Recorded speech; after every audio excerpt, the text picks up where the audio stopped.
Greetings, beautiful souls. This is Bevan Neiman Cortez, I guess slowly coming out of my cocoon, my cave. I think that, like so many of us, we probably just needed to take a deep dive within.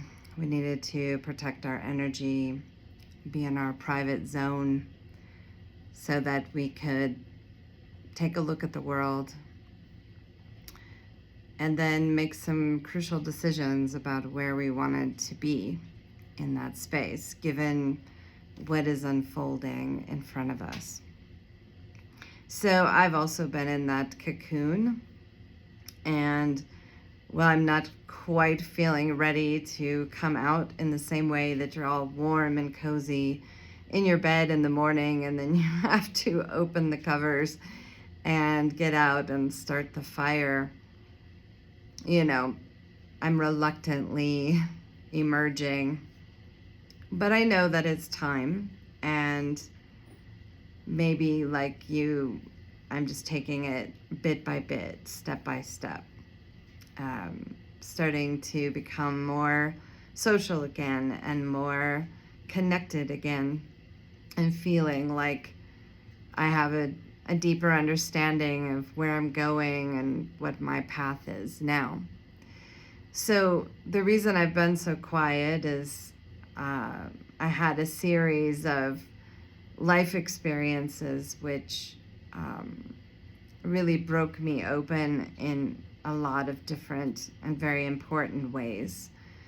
The first of which was that most of my clients, as an empath mentor, a leadership mentor for highly sensitive people, most of my clients reside in the United States. Most of my followers are in the United States. And of course, when the economy gets difficult, people tend to really look carefully at what they're investing in.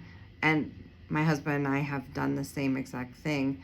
And there's less money for things like coaching or, unfortunately, therapy and healing modalities when you have to put food on the table and you have to pay your rent.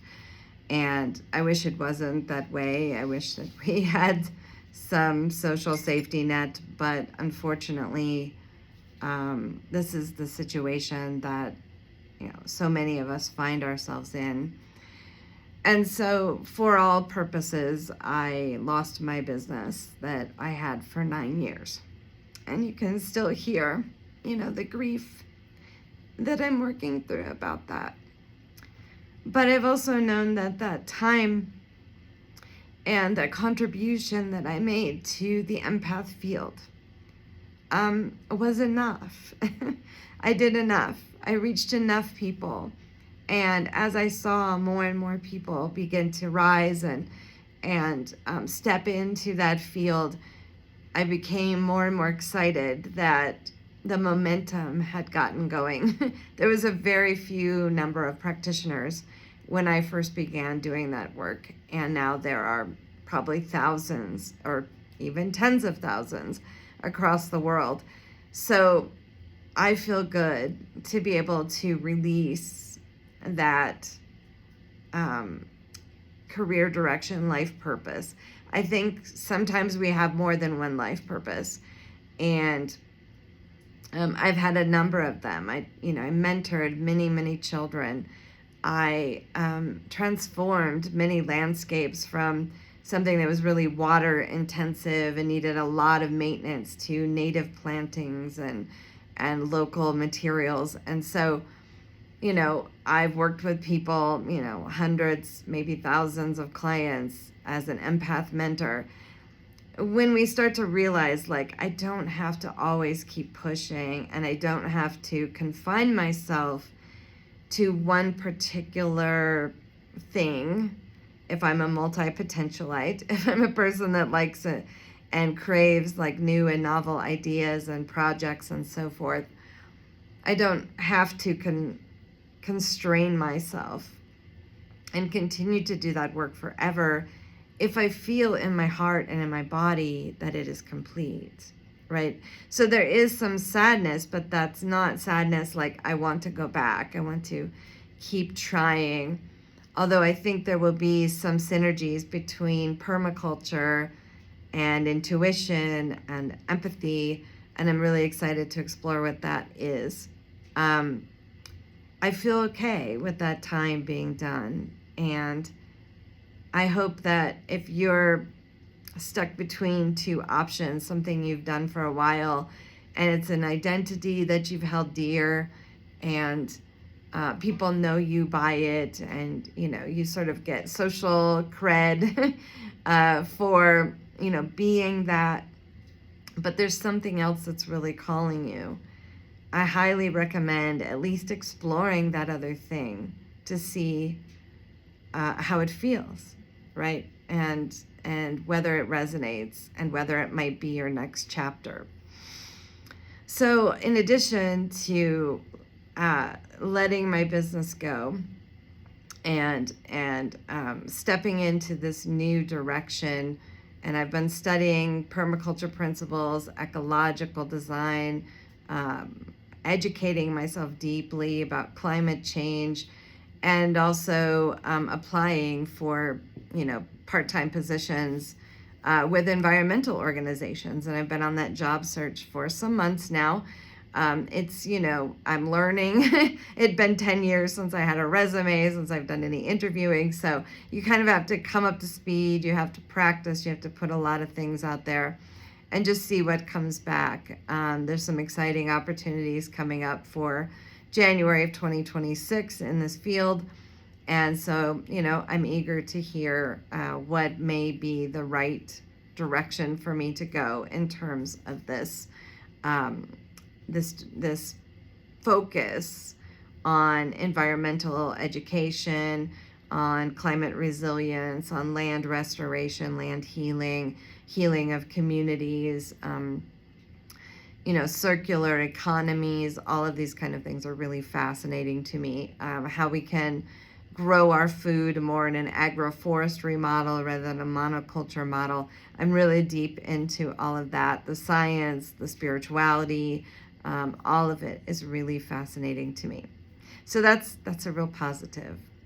So the second thing that I experienced, because these come in threes, is that 2 years ago I submitted an application to the U.S. government under the Biden administration and now under the Trump administration for disability benefits. I navigate life with multiple chronic illnesses, and most days are pretty good for me. Some days it's not so great, and I have a lot of pain or symptoms. But I'm managing it. But I still find it difficult to work a full-time position, and that has a financial impact on our family. And I went through all the paperwork. There's a lot of paperwork. Of course, you have to provide a lot of medical documentation. I went to the doctors who had to assess me on behalf of the government. Did all of this for 2 years, and also during that time couldn't work and make over a certain amount, so basically lived at the poverty level or below in order to be able to receive the benefits that I paid into for 38 years. And I received a denial. And while I knew that was possible, it's about a 50-50. And, there's an appeals process, which I'm going to be going through. I, of course, had to work through all of the conflicting emotions about that. In some ways, I was relieved because I felt like seeing myself only through this lens of like being chronically ill and disabled, it kind of had a toll on my mental health. And I say that as a person with disabilities, right? Like, just only seeing myself in that context, like I had to prove that I cannot contribute and I can't do anything, and I'm not capable of doing my household tasks. I'm not capable of like holding a job or running a business. When I just can only do that for a short period of time every day, and then I need to rest and I need to balance. It was really hard on me, and I started to see myself in a negative way. So at the beginning, I was actually kind of relieved that I was denied. I was like, good, I can wash my hands of that. I don't want to do it anymore. I don't want to be involved in it anymore, especially with this administration. And then the paralegal I'm working with said, you really should consider appealing. And so after some time, I did decide that I was going to do that, and that process will go forward as it will. And then the third thing that happened was really recently. I received a text from my sister letting me know that our father had unexpectedly passed away in a fire. And, I had been estranged from my father for 10 years. And we just couldn't seem to get it together in this lifetime. And I had accepted that was the case. So when I heard the news of his passing, I was very surprised at how deeply I grieved, and I still am. I'm still grieving. Because there's so many layers to that, right? So many layers to loss, particularly if it was a person that we loved but couldn't be with, and then they're gone. I still feel his spirit. I'm having conversations with him, which has been very healing. I've had, oh gosh, so many personal realizations about the fear I've been holding about this relationship, and how I feel like I can just move on now and be even more healthy, even have a lighter spirit than I have.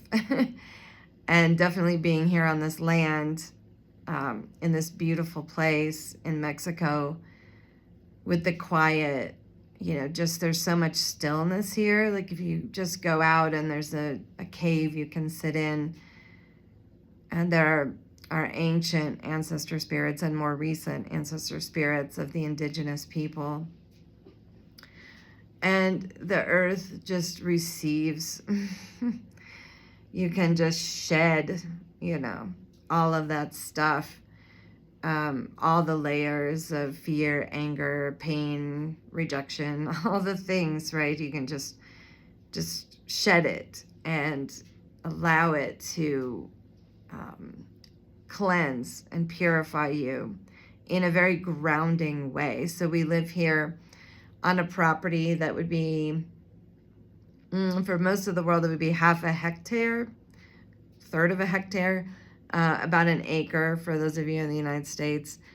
And it is an aspen tree forest combined with a native meadow. And over the summer, spring and summer and into the fall, I photographed every new plant that I could see on this property and in the surrounding, around the street and down the road. And there were over 100 different plants on this property. So the biodiversity was really incredible here. I'm learning so much about herbalism. There were plants that I was able to harvest on this property for food for our family. We also grew annuals. We grew tomatoes and greens and those kinds of things, and some herbs.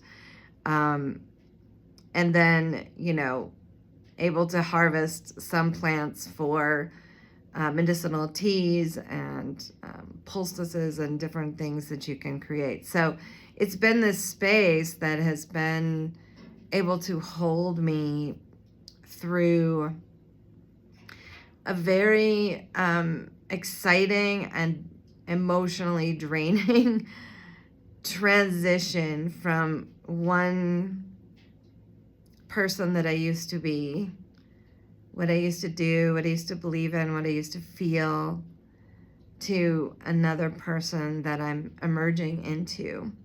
And it's been really intense. There is a native elder spirit that still resides here in the stone that opens to the outside, but also to our living room. So it's the wall of the living room, the stone.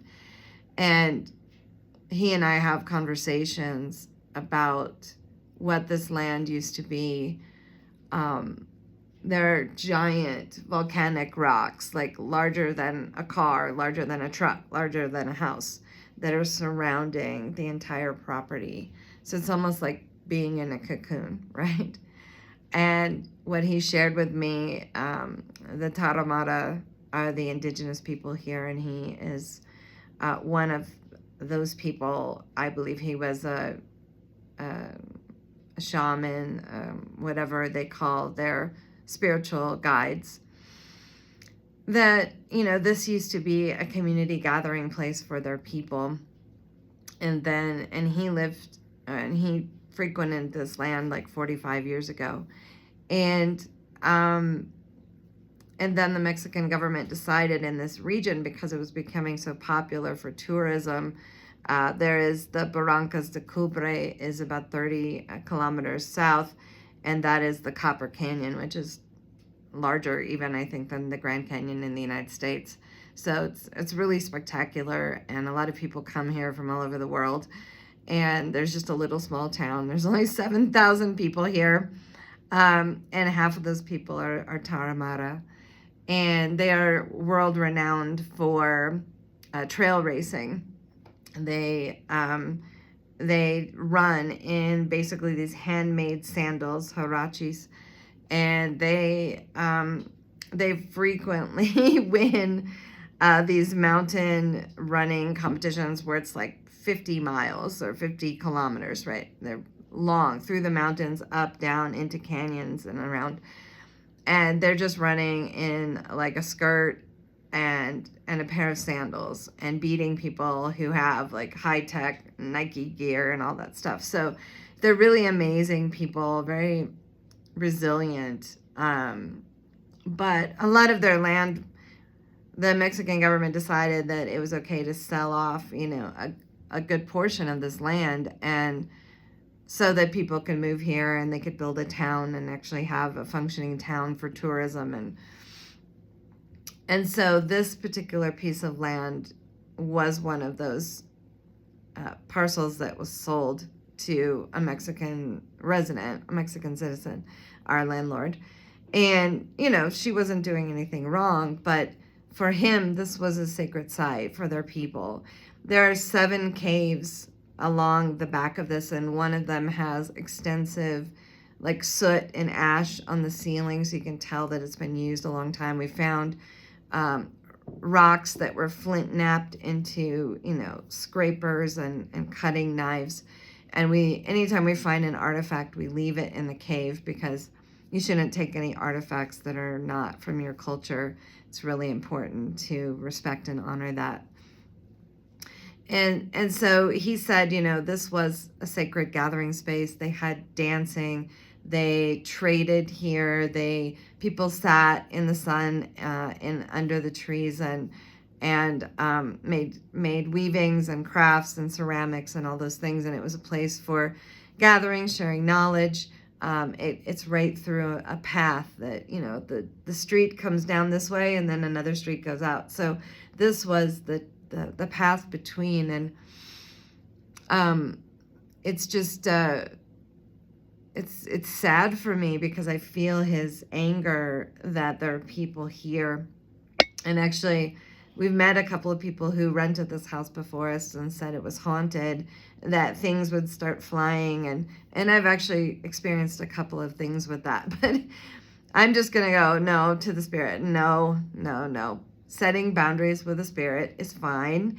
And you can say, you're not doing that. You're not moving physical objects, no levitation, no scratching, no hurting of any member of the family. You can set those boundaries, right? And so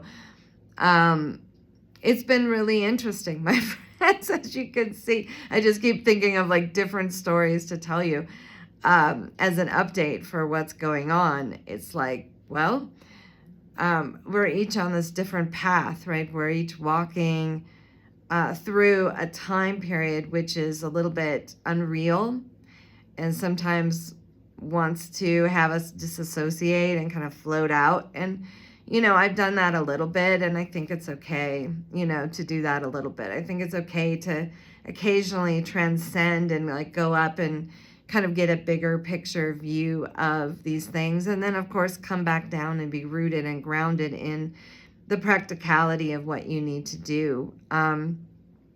As far as my ongoing messages to you, and also, whether you're on my email list or whether you're watching this on YouTube, my ongoing intention for this is to begin speaking more about not only ecological restoration and how, healing land can heal us, but also what is spiritual ecology? Like, what is our own spiritual ecology within? And then how is that sent out into the world? How do we put that vibration out there? And what ways do we apply that, And so this is what I'm really excited about, and sharing about permaculture, which is not just about land or soil or water or growing food. It's about all those things, but it is about a larger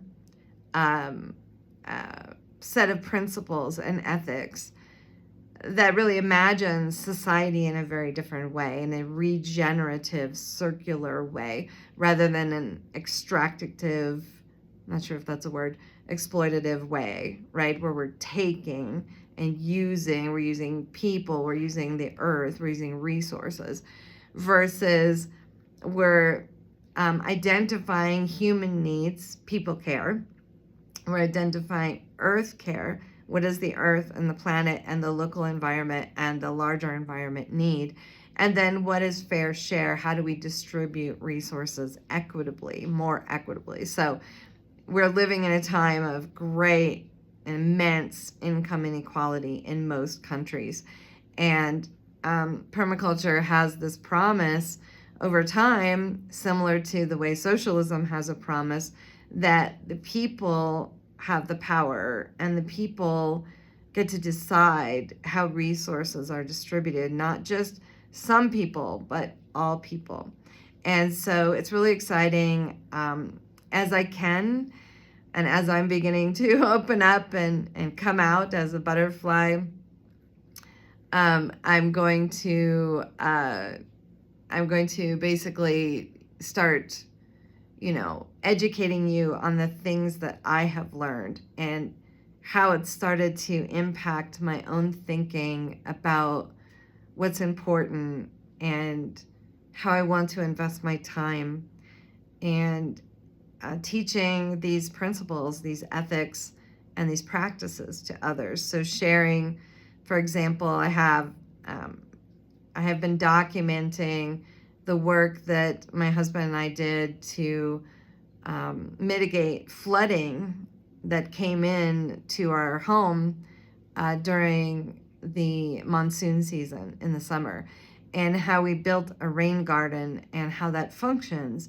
And I need to edit all the clips, but I'm going to share some things like that as well, some case studies, some practices that you can use. And maybe if you have, even in your backyard, there's, an area that floods and an area that's always dry, or an area where you have, shade and you don't think there's anything you can plant under it. Or if you want to begin, growing your own food even on a balcony of an apartment, there's ways that you can do this. And I want to start really talking about how we need to, in a very hyper technological society, ironic that I'm recording this on technology, but how we're losing that connection and losing that understanding of ourselves as one with nature. Like, we are one. We are not separate. We are not other than nature. We're not over nature. We are one. And it's a very interesting shadow. Look at that. Interesting. It's about that. It's about reconnecting with that. And wherever you are, trying to find just a small patch of earth and taking off your shoes when you can and putting them on the ground and putting your hands in the soil and turning your face to the sun and feeling the breeze flowing through your hair and over your skin, and being aware, when the temperature changes, and being aware of how the light is changing as we move from season to season, and just being really tuned into those things. It's life-changing. And I think that it's a really perfect thing for sensitive people and empaths. I think it's just our nature to be connected with nature. So that's a long-winded update on where I've been, what I've been doing, what I've been processing. If you want to leave a comment, if you're seeing this on YouTube, and let me know, hey, what's going on in your world, or if you're getting this through email, and you can join my email list at www.bevan.life if you want that kind of regular communication again. You can drop me an email and let me know, like, what's going on in your world? What's shifting and changing for you? What realizations are you having? What's next? And I'd love to just reconnect and start building that sense of community again. Like we are all a mycelium network, just like they're the fungi underneath the ground in the forest. We're up above the earth doing the same thing, right? Creating this network and this biome. And I feel like it's time to just start opening that door up again, my friends. Little bit by little bit, as much as we can handle at any time, balancing, right? It's just really important for us to get connected again. So that's my update. Much love to you. I hope that even in these really difficult times, I hope that you are able to step out and kind of see the lessons and the growth that's happening for you. Because if you made a video like this, even if you just did it for yourself, you would be able to talk through, like, here's something I went through, here's something I navigated, here's how I processed this. And then you would realize, wow, I am not even the same person as I was like 1 year ago, or maybe even 1 month ago. And it can be a scary ride, feel like a roller coaster, but you just kind of have to like put your arms up and like let go, right? And say, okay, I'm going, I'm trusting myself, I'm listening to my intuition, listening to my body, I'm balancing, I'm cutting away anything which is draining and distracting if I can.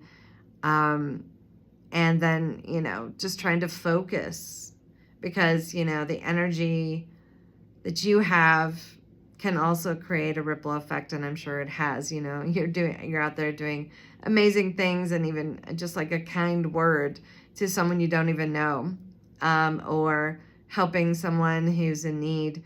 These things create so much impact that we don't even understand. So thank you for being here, and I hope you're doing well. Sending you love and light and positive energy and focus for this new year. I think it's going to be a big shift for us. This last year in 2025 was a number 9 collective year, and that was all about closing cycles and breaking things down and like being done with it. And that's a hard energy. I mean, it is. It's sort of a destructive energy. But 2026 is going to be a number 10, which if you add 10 and 0, or 1 and 0, you get 1, right? So it's a new beginning. It's a new beginning. It's a fresh start. It's beginner's mind. It's reinventing yourself. And you're going to see a lot of that. Reinventing of systems, organizations, individuals, reorganizing where they live, who they're with, who's in their circle, what careers they're doing, societal structures, laws, different kinds of things I think are going to be reinvented this next year. So it's a more exciting energy, and it kind of feels like, okay, we're finally going to be able to move forward. We're not just tearing everything down. We're going to try to build something else. And I think that's really positive. So let's do it. I'm in. How about you? Thank you, my friends. Namaste.